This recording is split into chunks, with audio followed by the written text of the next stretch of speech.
So I got out of my car on Saturday to meet you for coffee. Yes. After our workout. Mm-hmm. And I was like, news. Yeah. Nicholas Brendan died. It's really sad. And you already knew that. I knew it. But I was like, holy shit. I know. That's crazy. He's from Buffy. He's from Buffy. If He anyone played doesn't know. Xander on Yep. Buffy. And it's just, it's one of those sad things, though, where he fell into drinking and drugs. Yeah. And I'm sure he thought Buffy was going to launch his career, right? I mean, Which rightfully so it at the did time. for a lot of the people on there. Mm-hmm.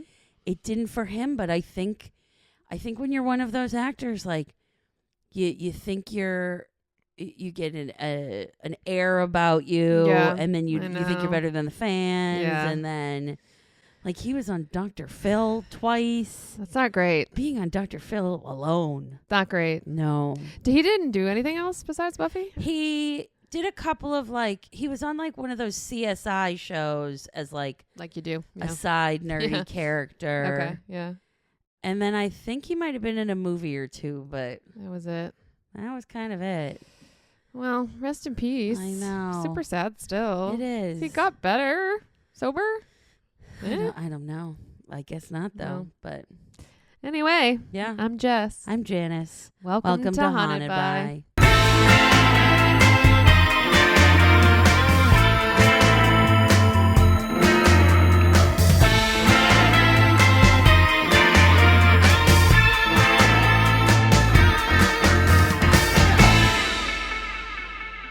Charisma Carpenter actually wrote a really nice post did with she? a lot of pictures from like the first few seasons. Oh, sweet. I'm going to go find that.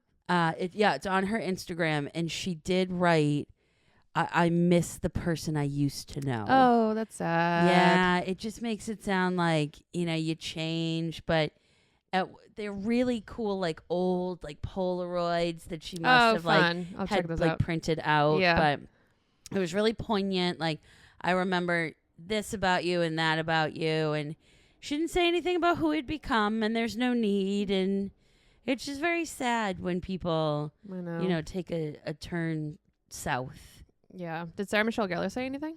Not that I've seen, but she's also doing lots of press for Ready or Not too. Oh, true. Like maybe you're not allowed to post personal things. Maybe. When you're doing a press tour. Like, I don't know what kind of...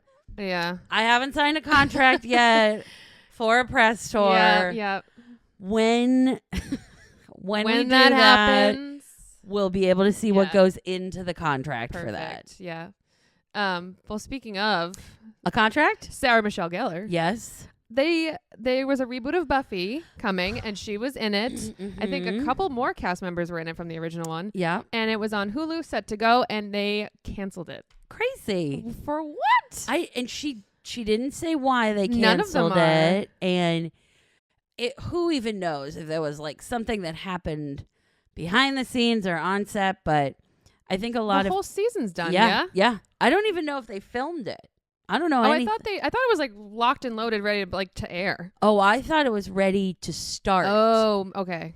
Because I thought it was. That's why I'm like, that's insane. I don't know enough about it though. Okay. Because like I wasn't trying to look into it because I wanted to be totally surprised by it. Yeah. All right. Well, we're gonna have to look at that because I thought it was locked and loaded. But if it wasn't, then someone else should pick it up. It could also be like Sarah Michelle Gellar has turned down a lot of people who have come to her to want to do a Buffy reboot. She signed on to this one. Maybe something changed and she was like, that's not how I want this portrayed or something. I don't think she's that diva-y though to it's not cancel a whole thing. It's her protection of the character. In Sure. my my opinion, based on my really secure friendship deep with friendship. SMG as I call her. It's what her close friends call her. Right. Yeah. They just you don't have time for the whole thing. Yeah, it's too much.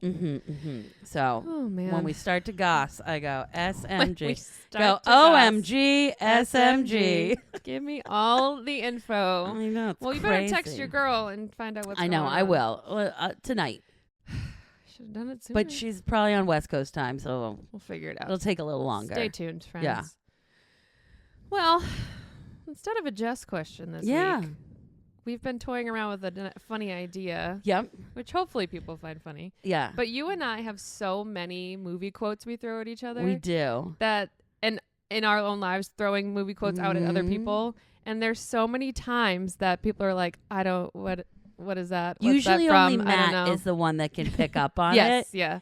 And that's why we're insufferable to be around. Oh, yeah. Because it's like, quote, quote, quote, yeah. quote, quote. And then we're all like, yeah. So true. Yeah. So true. Do you want to go first with yours? Yeah. So we decided we're going to do what's something you typically quote that like people don't pick up on, right? Thank you for mansplaining that. I just Did you say that? Sorry. I talked over you and then I mansplained back to you. Okay. Why don't you just go ahead? Or do we call it a jansplain? Oh my God. I jansplained. Yeah, why don't you do that? Why don't you name it after yourself? Yeah, Go ahead. Okay. I did it. So one thing I like to quote, it happens in my big fat Greek wedding. Mm-hmm. And it's when he goes to the door to his neighbor has brought his mom back. One of my favorite that he's like, "Oh, you'll find my mama again." So, like I just like to say it when something happens and it's like, "You found it." It's like, "You'll find my mama again." I wish I caught that one like out in the wild of you doing that. Yeah, because I'd be like, "What are you saying?" Because people are like, "What are you talking about?" That one's really wild. Or from that same movie and in that same scene, like if I walk back into a room, sometimes I'll go, "Look, everybody, look who's back." To yourself. Sometimes just to myself. Oh, Look, man. Everybody, look who's back. That's awesome. It's just so good. Oh, you'll find my mama again. I'm going to take that one now. It's good. It's good. That's a funny Anybody's one. welcome to have yeah. it Well, now. yeah, of course. I'd like to make these more mainstream. That's what Just we'll do with this. Just make Jansplaining real mainstream, Here too. we go. Even though I don't like being called Jan, but for this purpose. It's just not, well, we don't need to name it. No. All right, what's yours? So my family and I did this all the time, just to each other in the house. But it's from The Lost Boys. Okay. And it's when Kiefer Sutherland goes, "Where you going, star?" We were just like walking to her room, and my dad would be like, "Where you going, star?" Oh, that's or a like good my sister and I would one. just walk past each other in the hallway. It was just one of those things. Who is he saying it to? To Star, the girl. Oh, I forgot her name was And Star. she's like going off with like to see Michael, and he's Where like, you he going, knows exactly Star? where she's going. Yes. He's like, "Where you going, Star?" Oh, and that's she's a good like, one. Get "I'm away from me. leaving." You're a vampire. Vampire, but so is Michael now. Oh my God, they're all vampires. Ugh, That's a good one. that Where is a you good- going, where you going, Star? Yeah. Oh, I love that. Mm-hmm. All right. It's just randomly like pops into my head now. Yeah. So I need to share it so others can do it with me.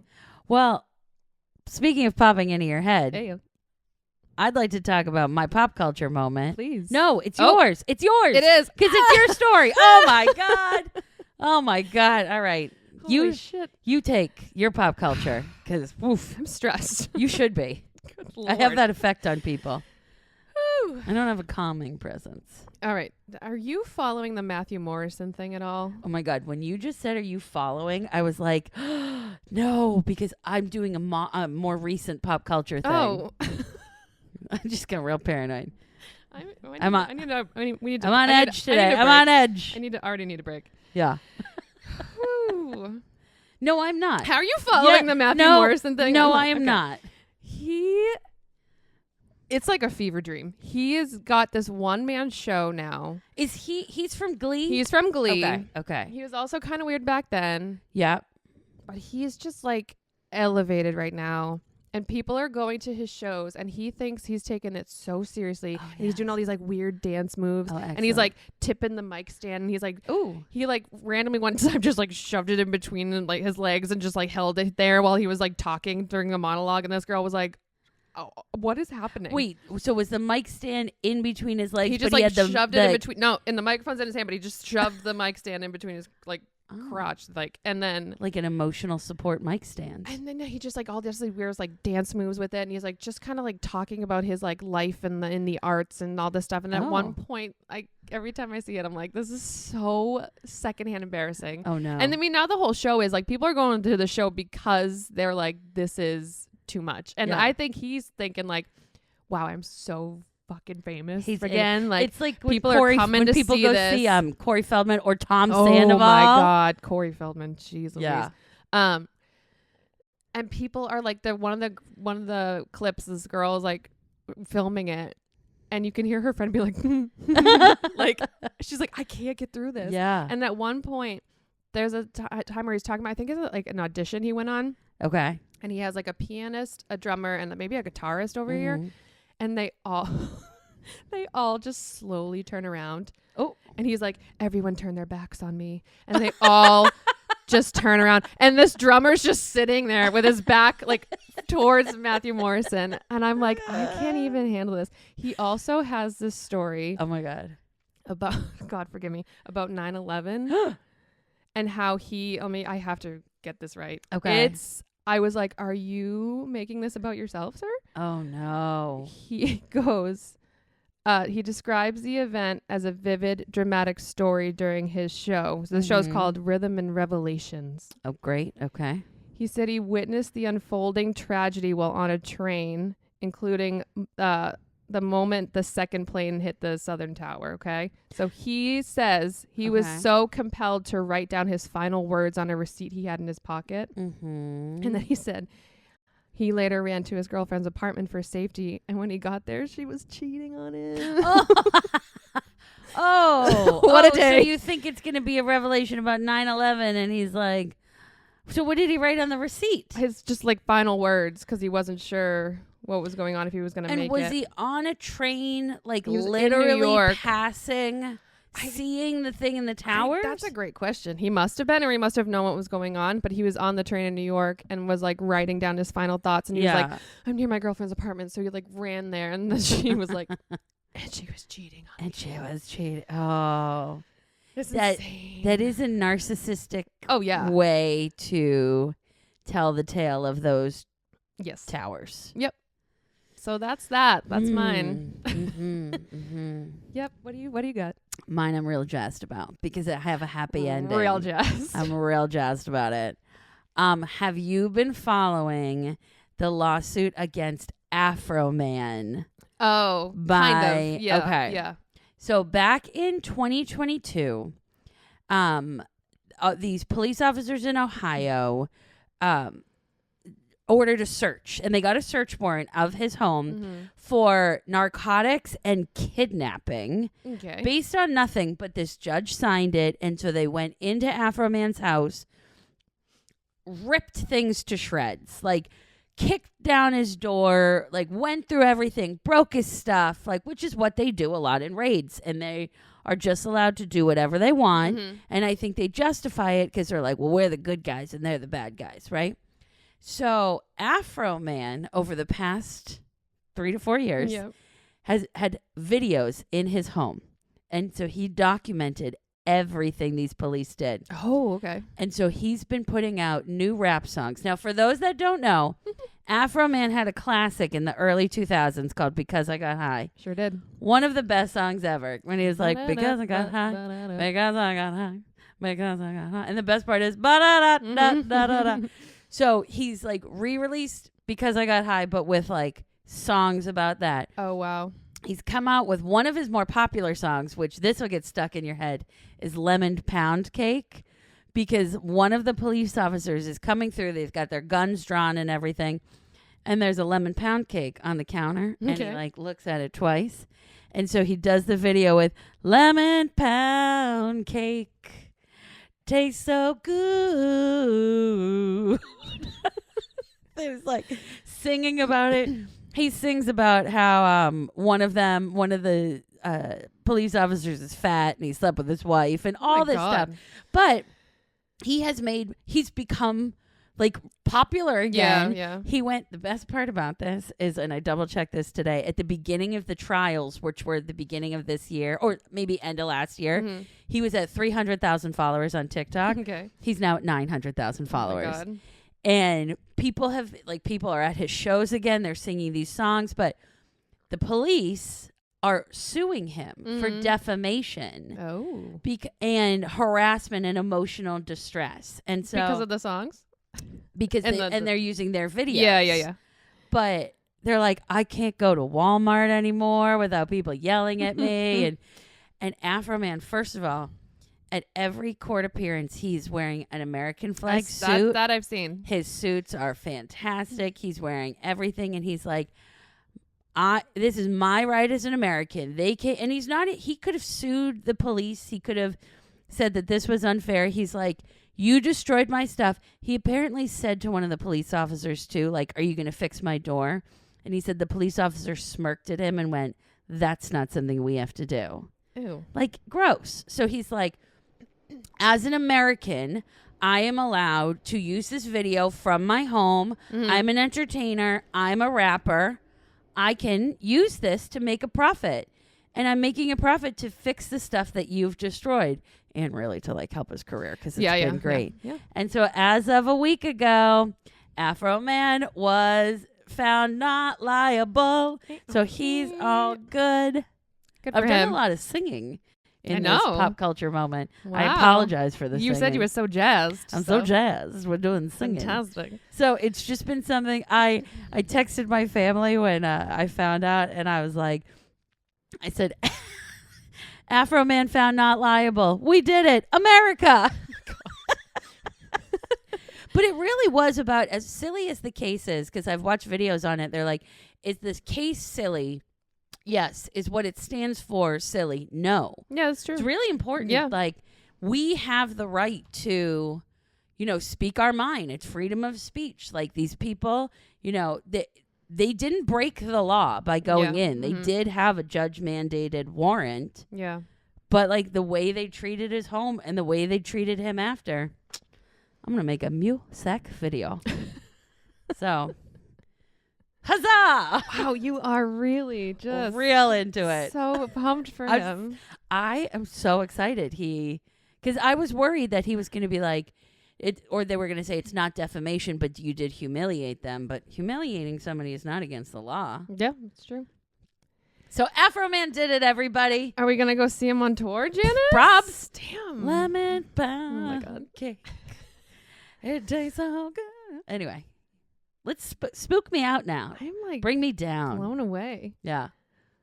You didn't know how into this situation I was. I did not. What I specifically didn't talk to you about it over the. We talked about it for a second last night. I just briefly dropped it because I wanted to be real excited to tell you about it. Is today. that why you were like, you thought I stole it?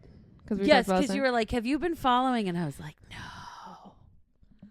I wasn't gonna. No, you told me all about Matthew Morrison, though. I did. I can't wait to look this up on TikTok. I assume it's there? Oh, God, yeah. Great. Yeah. All right, we're going to Ireland. I love Ireland. Have you ever heard of the Leap Castle? No. This place is fucked. Yeah. So the Leap Castle is believed to have been built in the early 1500s by the O'Bannon family. Okay. But the castle that is there today may not have been the first structure on that land. So as early as 500 BC, the land where the Leap Castle now stands is believed to have been used by the Druids for an initiation ceremonies and religious rituals. The Druids consider certain locations to be places of power where the natural and spiritual worlds were closely connected. Mm-hmm. So according to legend, they may have performed Celtic ceremonies there and possibly invoked or summoned an elemental spirit to protect the land. But some people believe that this could have been why the Leap Castle is said to be so intensely haunted. So one of the most famous entities associated with the castle is known as the Element. Mm-hmm. It's described as a malevolent. Yeah. I did it. Non-human entity rather than a ghost or of a person. Witnesses have reported seeing a dark human-shaped figure with an overwhelming smell of rotting flesh and sulfur. Ooh. Oh, I don't like that. Nope. Because also, like, if I come back as a ghost, I do not want to smell. Yeah. I do not want to smell. I think that's more like evil. Like entities and evil. Yeah. So I think you'll be fine. Wow. You smell like lemon pound cake. Lemon pound cake. Many who claim to have encountered it say that it feels ancient and inhumane, leading to the belief that it may be connected to the land itself rather than the castle or the people who lived there. Okay. So, excuse me. From the very beginning, the land itself already has a strange and dark history. So as I said, the castle was built around the 15th century. According to legend, 2 O'Bannon brothers were fighting over who would become the leader of their clan. Instead of a war, they decided on a test of bravery and strength. So they climbed to the top of a rocky outcrop where the castle would later be built, and agreed that both men would jump. Whoever survived the fall would become the leader and build the castle. Yeah. One brother jumped and survived, and the other did not. Yeah. Makes me think of the other guys. Aim for the bushes. I don't watch that movie. Oh, okay. I watch that movie. Well, just think of it. Just know. I know. It's similar. I think you've quoted this before. I've quoted it a lot. Put it on the list. But this is what gave its castle its name. I'm not going to pretend to say the Gaelic, but it translates to the Leap of the O'Bannons. That's interesting. Okay, cool. Mm-hmm. By the 1530s, the powerful and notorious and brutal O'Carroll family took over Leap Castle from the O'Bannons. The O'Carrolls would remain in control of the castle until the mid-1600s, and their time there was marked by constant violence, betrayal, and internal feuds. The O'Carrolls were known for fighting not only their enemies, but each other. The most infamous story is of brother killing brother. Men. So it seems to be first like brother leaping to the death against to build brother. castle and rule. And now it's brother fighting brother. So one of the brothers was a priest.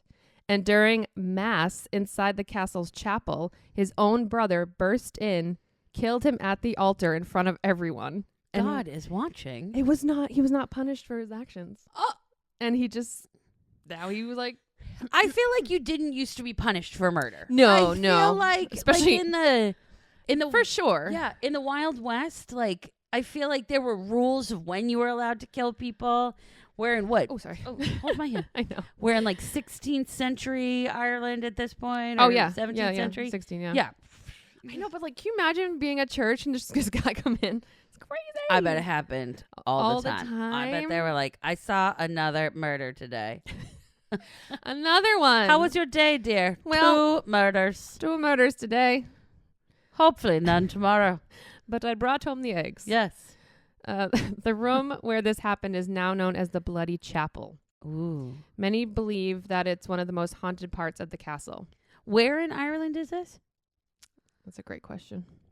All right. I did not care to figure that out. You keep going. I'll look it up. I'll find it. It's somewhere. All right. Well, now I've scrolled above. Oh, my God. Oh, okay. So we're going to jump to 1922. Okay. During the Irish Civil War. So on the early morning of July 30th, 1922, a group of 11 armed men arrived in the middle of the night to the castle. Mm-hmm. Inside at the time were Richard Dawkins, the castle caretaker, his wife, and their infant child.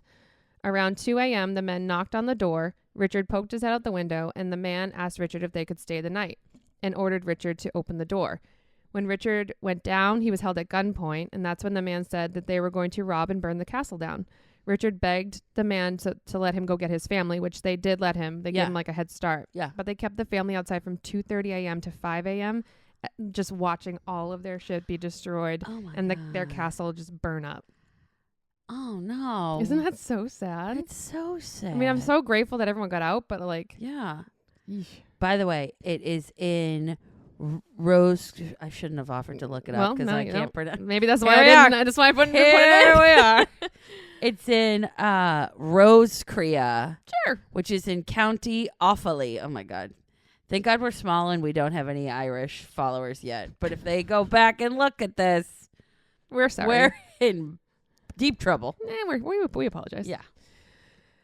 Then in 1974, a man named Peter Bartlett buys the castle and begins a full restoration. Mm-hmm. And then I'm just jumping to, there's a lot that happens. But, yep. And then in 1991, a musician, Sean Ryan, and his wife Anne move in and live there to this day. Okay. All right. So what haunts this castle? So we got the Bloody Chapel, as I had talked about. Yeah.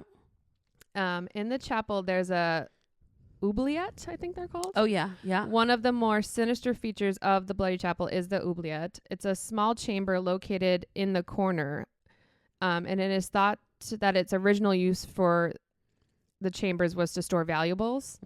However, the O'Carrolls had a different use for it. They modified the chamber to serve as a small dungeon where prisoners were thrown in dead or dying. No. The entrance to I'm the... not quite dead yet. I'm not dead yet. I'm feeling much better now. That is another quote too. That's my really dad good. and I would always. My dad. Yeah, I'm feeling much better I'm now. Much better now. Bring out your dad. Okay, sorry. That's so true. The entrance to the chamber is a narrow hole, originally fitted with a trap door. When cleaned out in the 1900s, it took 3 cartloads to remove the skeletons.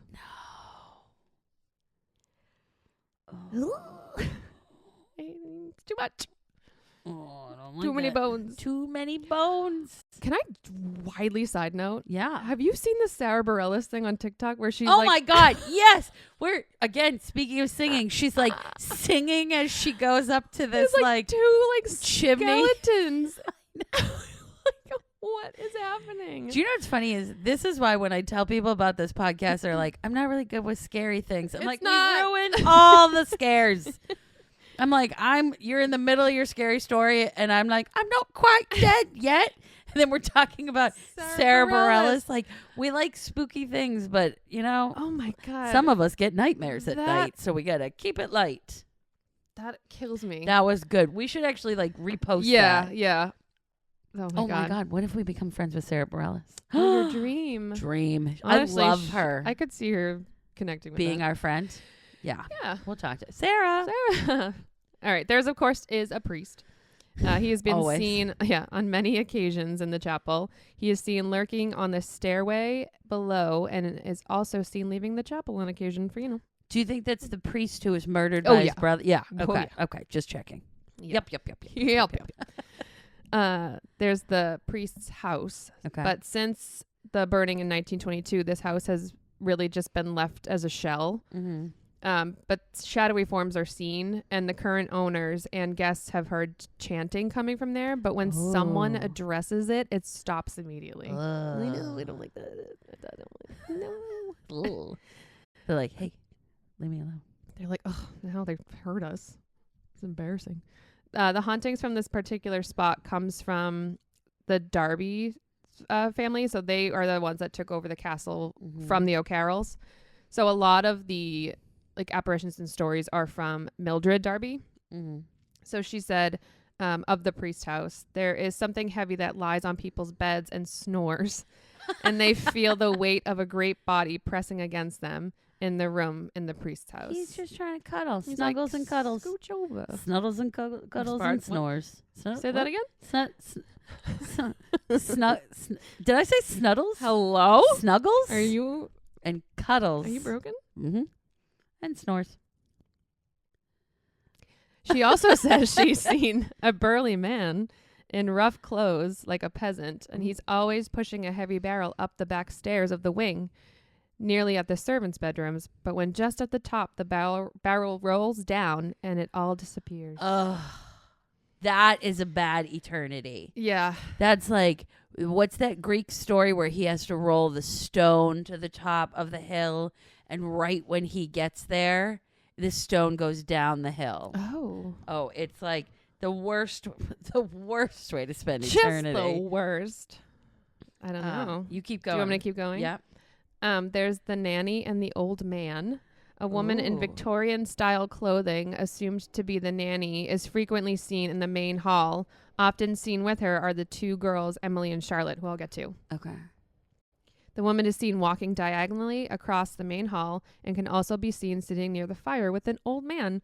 He is wearing a green cutaway coat, knee-high breeches, bright shoe buckles, and holding a leather bag in his hand. Not super fashionable. That's how Mildred described him. By the way, this is a very hard name for me to say. Just keep going. It's Sisyphus. Sure. Yeah, that's the myth. He used to put the stone up, or he used to carry. Yeah, he used to push a stone up a hill.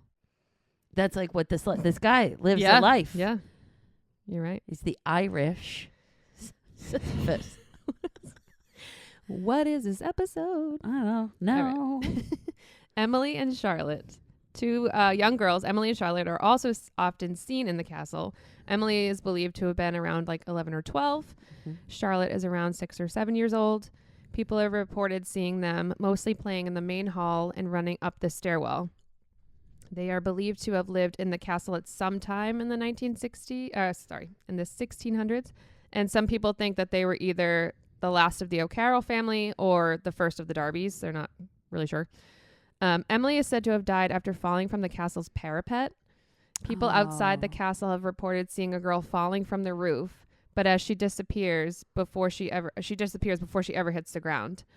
There's also been reports of people hearing a screaming child that suddenly just cuts off. And the Ryan family that lives there now has said that they've heard this and heard from others on multiple occasions. I think it's the cutting off that's really scary. Yeah. That it just is. Yeah. It just stops. Not great. No. Charlotte, who is said to have possibly have died from disease, has also been seen, usually running after Emily. But what people notice most about her is her leg. Witnesses say her right leg looks badly deformed, almost completely turned backwards, and is dragging behind her. Oh, no. I'm like, what the hell happened to Charlotte? She could be the parapet girl. Is it parapet? No, Emily. Emily's the... Yeah. I mean, what happened to all of them? Somebody probably hit her with a rock, or maybe the barrel that falls down the stairs rolled over her. She was probably playing on the top of the castle. Like, what else are you going to do? They just died left and right back then. Man, no one was watching the children. No. They didn't start watching the kids till 1998. Before then, the children were running amok. My God. This poor woman's just called the murdered woman. Oh, yeah. Believed to have been murdered by an O'Carroll, she is described as a woman with very few clothes and a red cloth over her face, and she screams loudly twice and disappears. Oh. Yeah. I mean, hopefully that means just a quick murder. I don't like any of these people. Really don't. Mm-mm. I bet if we got like really more into, we should really like focus on the UK. Oh yeah, because there was some effed up stuff. Oh yeah, like this was like one of like they're like, which one do you want? I'm like, holy moly! So I'm gonna definitely continue. Yeah, this, like castle adventure. Yeah. So then lastly we have the Red Lady. She has been described as a very tall woman clothed in a red dress. Yeah. She has been seen carrying a dagger in her hand, raising it menacingly and in a manic manner, and a strange luminous like radiance with her. So she's like fiending. Oh, I like and her. has a dagger like raised. Yeah, I'm into her. People get it, girl. I know, but here's why. It's a little careful. I trigger warning, I guess. It's not great. So people yeah. Fuck you, Janice. Always for the wells. Always for the wells. All the people jumping in the wells. Yeah. Yeah. People encountering this spirit have commented on an immense cold filling the room and permeating into their hearts. Damn. Yeah. No, I still like her. I do like too. If you're going to come in, like I want to be in a red dress. I want to have a dagger. Menacing, I want to be menacing. Yeah. And then I want you to feel it in your heart. Well, good for her, because it's said that she was captured by an O'Carroll and she was potentially raped. Yeah. You go, girl. Bring cold into people's hearts. Do it, girl. Stab whoever you need to. Oh my God. Although I hope it's just like the hearts of men. Yeah. Let's do an experiment. John, come to Ireland with us. You would come to Ireland, right? Yeah. Go to a haunted castle? Yeah. I bet you could just go walk into any haunted castle. Probably. Or just walk into any castle and it'd be haunted. I went into Castle Ruins in Ireland, which was really cool. But that was in Northern Ireland. So I have not been to castle in Ireland. Well, on the list. All right. It's possible that she had a baby from this because there are often other sightings of her in one of the bedrooms, which historically was like a nursery for everyone. And she's there and she's sobbing. Oh, no. Oh, I might be the saddest for her out of I'm most the saddest ghosts. for her, but I'm also like, get it. Yeah. You stab somebody. Make people feel like cold in their heart. This place is crazy. What's her name? They call her the Red Lady. The Red Lady. No name? Red Lady. It's better than the murdered woman. Damn. I know. That's that. Yeah. That was a good one. There's a lot going There's a on. lot of ghosts. Well, because like the thing is, we focused a lot on the U.S. We're only 300 years old. I know. I mean, I know there's a longer history with like Native Americans and coming here and like treating people poorly before that, but like we weren't. Oh yeah. Yeah. Well, babies. We should spend some time overseas. Yeah, I think I'm gonna branch out a little more. Yeah. Check out some more. Well, over I'm there. going to Argentina in a few weeks, so I'm hopefully going to go some spooky places down there. I'll bring you back a ghost. Oh, don't. A Spanish-speaking ghost. No. Woo-hoo-hoo. No, thank People you. go, hola. No. I'll take a souvenir, just what not is a it, ghost. like soy muerto? Okay. They're not going to let me in because they're going to be like, we've heard you try to speak Spanish on this podcast, and it's not great. No. Speaking of muerto, Where we? should I tell you about my movie death? Yeah, go ahead. All right. Wait, what was? Okay, go ahead. What? No, go ahead. Continue. Oh, great. Or were you thinking, how does muerto? It's dead in Spanish. Yeah. I was just thinking about your movie. Go ahead. Okay. Oh, no. Anyway, so I am talking to you today about Harry Potter and the Half-Blood Prince. Because this is where Snape kills Dumbledore. Janice Hill. You've read all the books. You've read and seen all the movies. Yes. Okay. Hello. Yeah. I will say, imagine if I was like, what? I know.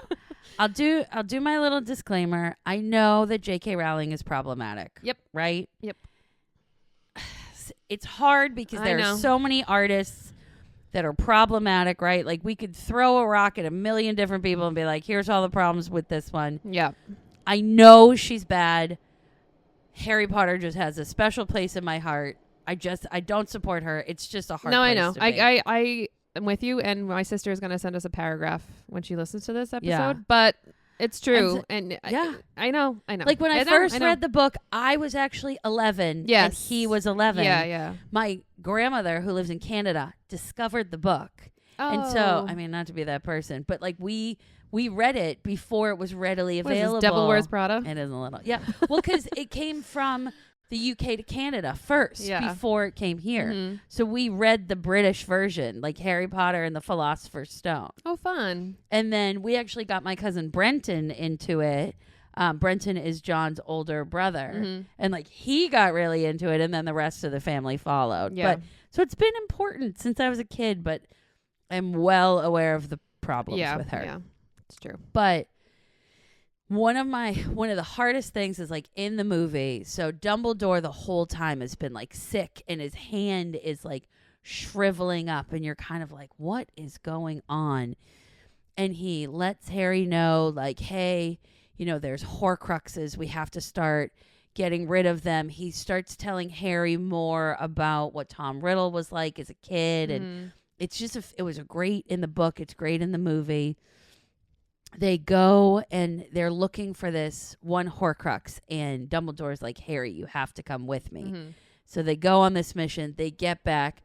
Dumbledore is already so weak, and they're in the watchtower, and Draco is there, and he's like, I have to kill you. Like, I've been tasked with this, and he's devastated. And then Harry's waiting underneath. And then Snape shows up, and you're like, oh, well, Snape's going to fix it, but I also don't trust Snape. I know. He tells Harry to be quiet. And then it's very funny because, like, the way it happens, because Snape shows up, and Dumbledore's like, please, Severus, please. And in the moment, you think, like, he's like, please don't kill me. Like, please don't do this. And then you find out later on, he's actually like begging him, please kill me. Like, I'm in pain. My hand's shriveled. I tried to find this Horcrux. Like, please get rid of me. Yeah. And then he kills him, and he falls off the tower, and you're like, no. And it's one of those, like, whether you look for the book or the movie, like, it's a death that's like, Harry just keeps having these people who are important parental father figures, whoever, dying in his life. Yep. But I'll tell you one of my favorite things from when the book came out. Mm-hmm. There was like, this is before there were viral videos and everything. Like this video was like, there's this great video and it was taken on like a flip phone. Oh, yeah. And it's on like YouTube or exactly. something. Like, you know, people used to wait in line outside of Barnes and Noble and they would wait for the book. Like midnight releases. Mm-hmm. And I don't know how the people that did this knew, but they drive by in a car and they scream out the window, Snape kills Dumbledore. These people are... And this guy in line actually screams, I know. No! You bastard! And it's so good. But It's what a so jerk. good. Oh, 100%. What a jerk to do oh my God. I that. would be so pissed.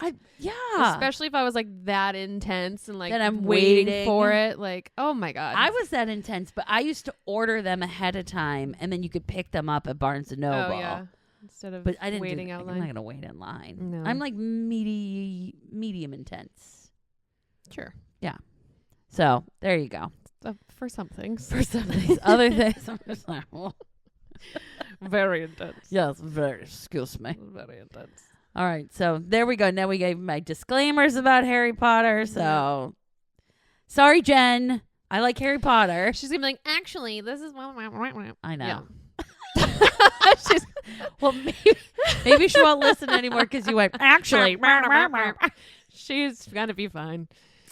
Both my sisters, like, they're on the same side. They're like, she's problematic. But for like, sure. No, I agree with you 100%. But it's hard. It's hard because it's such a love and a lore and a thing that, like, you can't just get, I don't know. You can't get rid of all, you know? Yeah. I mean, I know people do. There are a lot of people who are like, it's done, you know? I know. Which, I know, it's hard. All right. Well, Big is your fandom. movie just less problematic than mine? Yeah. Lord of the Rings. Ooh. Yeah, and Boromir. Boromir? Sorry. Yeah. I always get his name wrong. Yeah. I always say his name wrong. They're just on like the road with Frodo, right? Yeah. Because I don't quite remember what happens before this scene. They're with the Fellowship. The Fellowship. And the orcs are like coming after them, and this like little battle starts out in the woods, and he's just like fighting. And the thing that I love about this scene truly is that like Pip and Merry just like throwing rocks. like they're like, yeah, you're doing it. We're doing it. Doing it, Peter. Good job. And one of does that guy have a name? That huge orc that like so walks he's an through? Orakai. Oh God, I hate him so much. Like the orcs I'm gonna be such a nerd in this. That's fine. The Orakai were created by Sauron. Yeah. And that's why they has like the white thing. Mm-hmm. I don't know. See, this is where I'm like nerdy, but I'm not fully nerdy because I don't know his name. I hate but him. the army consists of orcs and Orakai. Yeah. So it's like such a cool scene. He's like spinning, he's like swinging the sword, and they're fighting, and he just from a distance shoots an arrow and it's right in like the shoulder. Yeah. But he keeps fighting, and I'm like, oh, such badass. And then he gets him again. I think he gets him like 3 times. Yeah. And he's still fighting. And then Aragorn comes over and he's like, basically being like, I'm sorry, like, is Frodo okay? And like, he's like, I tried to take the ring from him. He was like, I like, he's just like apologizing. And he's like, I would have followed you to the end. And I'm like, oh my God. And so he ends up dying, but they give him like a Viking funeral. They like put him on a boat off to sea. And then I kind of love that they're like, they watch him and they're like, all right, keep going. Let's go back on the road. Yeah. That's how my dad wants to go. Really? He wants us to light him on fire on a lake. Okay. I told him, I don't know that that's allowed. Well, sea in Maine, I guess. Yeah.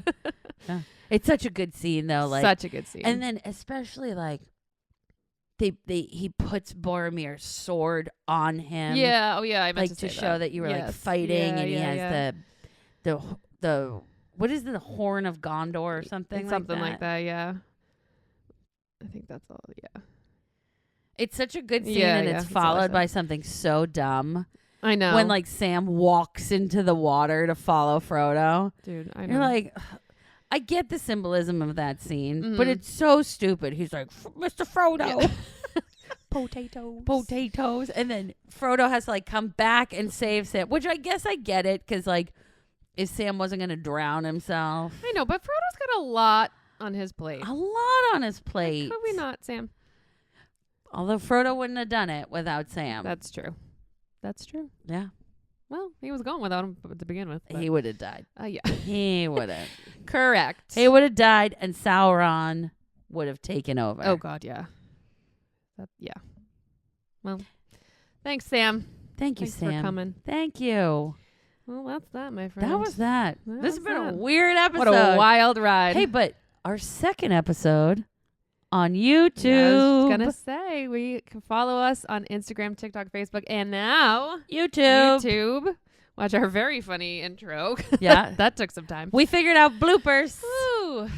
And, what else? Get on the YouTube now. Rate us, please. That would be great.